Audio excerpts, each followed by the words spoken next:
my name is Jennifer Kolb. I'm the Literacy Coordinator for the TAP program. I'd like to visit with you about your Module 2 application task. Let's get started. The Structured Literacy Multicultural Picture Book Read Aloud Lesson Plan is a two-part application task. The first application task part is to complete an evaluation on the multicultural picture book that you choose. The second part is the structured literacy lesson plan itself. Notice here, I've included the instructions that you can find in Module 2. Please read through these instructions and access the links that are included for additional information. The first part of this application task is the evaluation of a multicultural picture book. So let's take a look at this assignment. This is a picture of the actual document that you will type your information on for your assignment. You'll notice that I have the evaluation criteria for a multicultural children's literature book right here on the document that you'll fill out. And here are the directions. You will review this criteria and then provide the title and the author of your chosen picture book. You will choose 3 of the criteria that are listed. So only 3 of these you'll choose. And those 3 criteria are to be reflected in your picture book choice. Now, with those 3 criteria, you will list them below. There's a space for each of them. For each of the chosen criteria, you will provide an explanation, at least 2 sentences, and 1 cited evidence, a quotation or a picture from your picture book. The explanation and the cited evidence should show support for stating the criteria as a strength. So notice that you'll receive 5 points for the first criteria, 5 points for the second criteria, and 5 points for the third criteria, which is a total of 15 points for this assignment. You will also need to include the title of the picture book and the author of the picture book.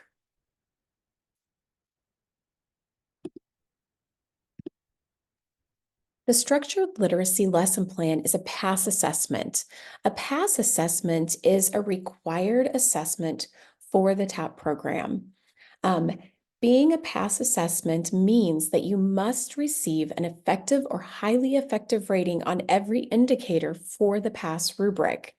If you do not meet these requirements on your first submission, you will have 1 chance to make adjustments with the feedback that you receive from your instructor, and then you can resubmit it for a better score. It's very important that you pay close attention and do your very best work with your first submission. But like I said, you do receive a second chance to make corrections and resubmit it.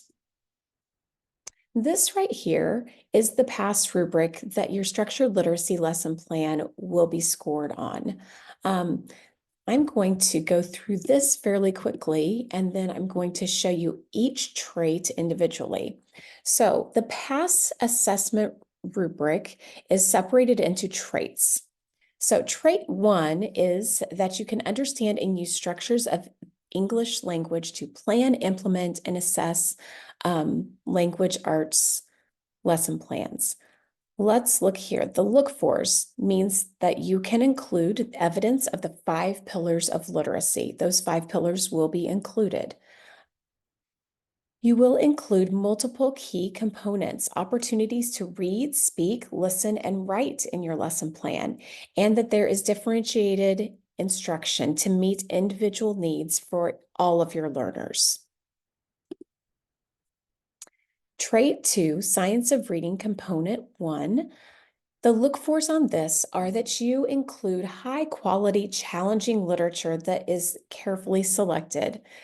You're doing the evaluation that's going to prove that your literature is carefully selected to meet criteria. And then also, you're going to look at that picture book and think about the students that you're teaching and if they're going to be interested or if they're going to be able to relate to that picture book in a way. So keep their prior knowledge in mind. but then also making sure that it is a challenging piece of literature. You will use multiple strategies, which will address phonology, morphology, syntax, all of those pieces that are breaking words apart and teaching your learners to break words apart in order to read them and decode them better. Also, providing your students with a literacy-rich environment.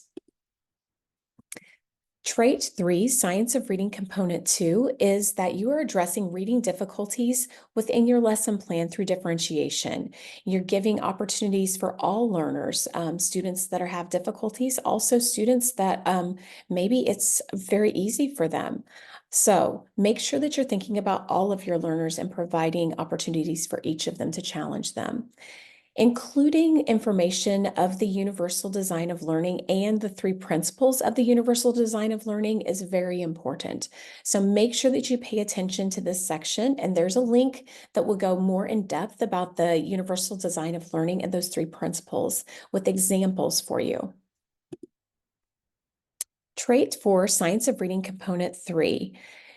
You can show this by giving evidence of your understanding of how to provide justification for the strategies that you include within your ELA lesson plan.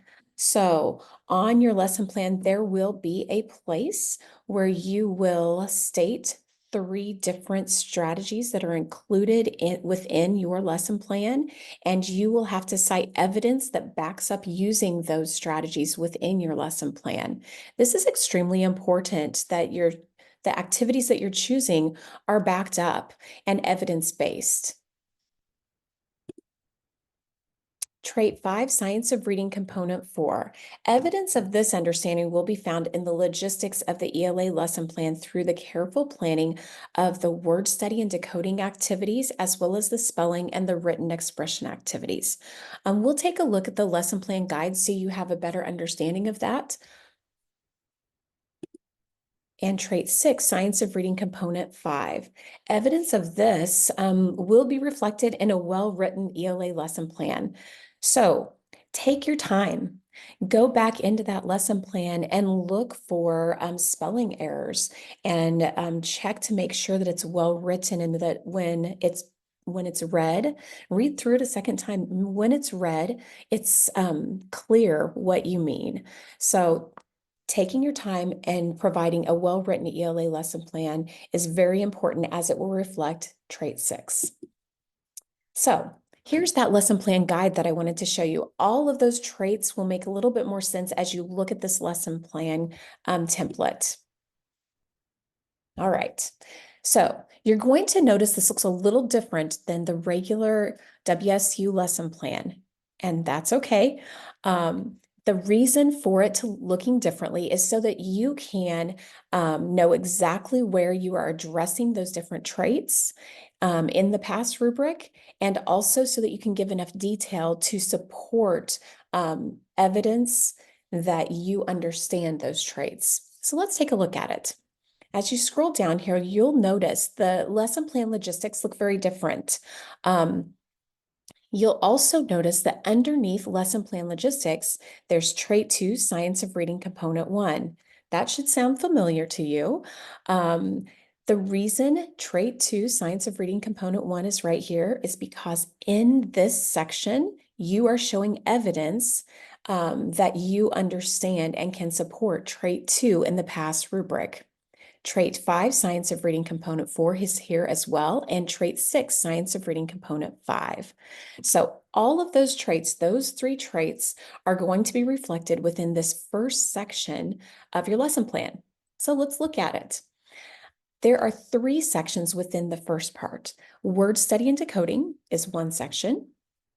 Spelling and written expression is the second section, and fluency and comprehension is a third section. Let's look at these in detail. So the word study and decoding includes several activities, and you might think, golly, that looks like a lot. I did when I first looked at it too. But when you look at the time that is suggested, it's about 3 minutes per activity.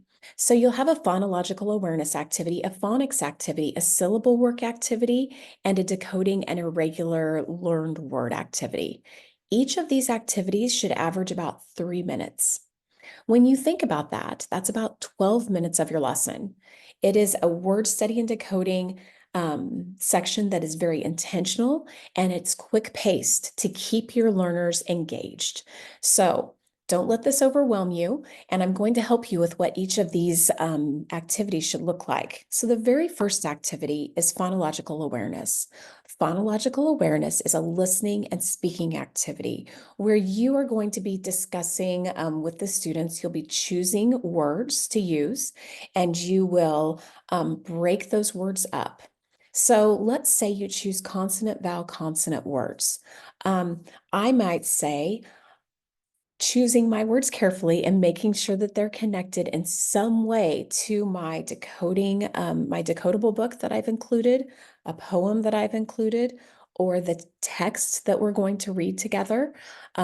Using those words and making a decision based on what my learners need, I've chosen consonant, vowel, consonant words. So I might say, the word is log.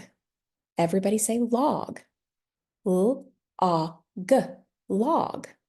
And have them repeat. Then say, let's change that first sound, the L sound, into a H sound. What word do we have now? A-G, hog. It's something as simple as that. Now, there are examples of these activities within your videos in Module 2. Go back and take a look at those. There are teachers teaching classes. You can see exactly the way that it looks. The phonics activity is a little different because now it's not just a listening and speaking activity. Now you're actually showing them how the sounds are related to their spellings. So they're going to be looking at the letters that spell the sounds and making the sounds as well. You can do this through an activity with Elkonin boxes, and there are multiple ways you can show this. Then there's some syllable work where you're segmenting and breaking the words apart by syllable, and then decoding the words, reading words with the same pattern, that consonant vowel consonant pattern. You'll also choose an irregular or a learned word. Sometimes these are called heart words. I'll show you what I mean with that in the example. Now, for each of these, you will have standards that you provide. There are several standards to provide. Now, what I've done is I've placed in here where you'll look for the standards. So the standards for the word study and decoding activities will be found in the reading foundational section of the standards for the K through 3. Look, if you're looking for these standards in the pre-K early learning standards, they are foundational reading skills. Write your objectives, and then there will be a formative assessment. Now, I want you to think this is formative assessment. It's not a summative assessment. So you need some way of knowing that your learners are engaged, that your learners have participated, and that they are learning the skills. So consider a checklist to check off learners that are engaged, that are completing the activity. You might need to pull a small group aside if they're not doing the activities. Maybe you can do a self-assessment with emojis and have the learners explain how they felt about the word study. You could definitely do this with your first, second, and third graders easily. I think even kindergartners would think that was fun. You could, and I think they would be fairly honest if you discussed it with them and you made it a routine. Next is the spelling and written expression section. You will work on spelling the words and using a multisensory element such as a whiteboard and markers. You could use paper and pencil, sand, shaving cream, paint, finger paint, magnetic letters, things like that. Now, when I hear shaving cream, paint, and finger paint, I think of a big mess. If you take shaving cream and paint and you put it in a Ziploc bag and you make sure the Ziploc bag is tight, the students can actually write their letters on there and they can see them. So you could use something like that for something different.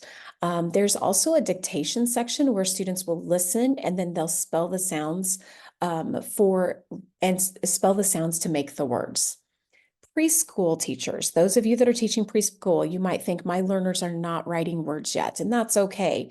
Your focus is letter recognition and formation. So in this section of dictation, maybe you are asking your learners to make a big A or make a little a and watching to make sure their formation is correct. Once again, you'll have the standards objectives and an assessment. And then the fluency comprehension section is here. In this section, you won't have as much detail because you're going to put it within the body of your lesson plan. In this section, you will place the title of the text that you plan to use and or a poem that you plan to use, as well as the text that you're going to read aloud. All right, and once again, the standards objectives and the assessment. And then any preparation that you need to have. There's some ideas there for you. And then universal design. Notice universal design is trait 3, science of reading component 2. It's extremely important that you pay attention to this section and that you include all 3 principles: engagement, representation, action, and expression. There is a link right here for more information about these principles, and they give you ideas of what that might look like in your lesson plan. Please go to the link, look at the examples, and then make sure that you're including this to show that you have understanding and as evidence for trait 3, science of reading component 2. Lesson considerations. Right here, include the Bloom's taxonomy levels that you include and how students are engaged in the different levels. Right here, this is the justification portion that I was talking about. This is trait 4, science of reading component 3. And you will choose 3 strategies that you include up above. In the word study and decoding, you'll choose one of those strategies that you used. The spelling and written expression, choose one strategy that you chose to use, and the fluency and comprehension. So one strategy for each of those sections. Then you are going to describe and provide an APA citation for at least 2 major research findings that support the use of those strategies that you chose. So some evidence that proves that the strategies you included are evidence-based and you know that that's what's best for kids. Down here, this instructional sequence is all trait 1. That's where you're going to show that you can write a quality structured literacy lesson plan. So take a look here. It gives you full detail about what's included. There's a beginning, middle, and end. And you need to also provide the information the students come into the lesson with, a prior lesson, and then what the next lesson might look like. Okay? Going to show you an example of what this might look like in a real lesson plan as well. And this, you'll have access to this. Now, you'll notice this lesson plan is for kindergarten and it is based on the Grouchy Ladybug, which is not a multicultural picture book. That was on purpose. I wanted you to have an example so you can see kind of what these activities might look like. You'll have time to pour through this and look at it as closely as you'd like. It is not perfect by any means, but at least gives you an idea of what your work should look like, an idea of some activities that you could include. Now, when I wrote this lesson plan for kindergartners, I was fully aware that this seems like a really long lesson plan. You'll notice that I was very intentional in placing some breaks for my students. So I put a Jack Hartman syllable song and encouraged my learners to stand up and dance while they did the activity. The activity still connected to the word work that we were doing, but my students were able to move. So think about ways that you can embed that within your lesson. Give them what they need, what you know they need, but in a way that still connects it to the content you're teaching. You'll also notice, and I want you to pay attention to down here, where we can see that I've introduced the lesson in a way that makes it interesting. Even though you're starting with word study, You have to find some way to give your students a reason to pay attention and a reason to learn. So think about yourself. If you don't understand or know why it's important to learn something, it's just harder to pay attention. So in this lesson plan, I say to remind the students of the behavior expectations and then to show the students the cover of the decodable book that we'll be reading, The Hug. And I tell them to look at the book. This is our new decodable book for today. I'm so excited to read it. Our new book is titled The Hug. Do you like hugs? Yes, me too. We're going to work with some of the words we will use to read this book with our word study. Now, give yourself a hug before we start, like this. And then I would show them how to give myself a hug. And right after that, that's when I would lead right into my word study activities. Notice there's a link to what's going to happen later. And I explain to them that the words that they'll learn in the word study are connected to the decodable book that we'll be reading. So there's the purpose. You need to know these words. You're going to read them later. Now, then you'll notice that in this lesson plan, in the middle part, I talk about the decodable, which is the fluency, and how I handle that. Then I give them an intentional brain break. Check out that link. And then I go into my comprehension read aloud. And I give some specific information about the read aloud and what I put the questions that I'm going to ask them, and you are asked to include 5 good comprehension questions. So make sure that you embed those in your lesson and that you also include how you plan to assess your learners. So this is an example. You'll have time on your own to pore over it and look at it. I know you're going to do great. I know it seems like a lot. I wanted to show you that I wanted to show you that we did our best to show you in the structured literacy lesson plan template exactly where you are showing your understanding for each of those traits. We want you to be successful. We want you to know what's expected. So that's why those are included on the lesson plan template. Please know if you need extra assistance, reach out to your instructor or reach out to me anytime. I would like you to go now and watch the next video. The next video is titled, How Do I Begin? So I'll give you some steps to get you started on this big project so that you don't feel overwhelmed. You're going to do great, and I know it. I'll see you soon.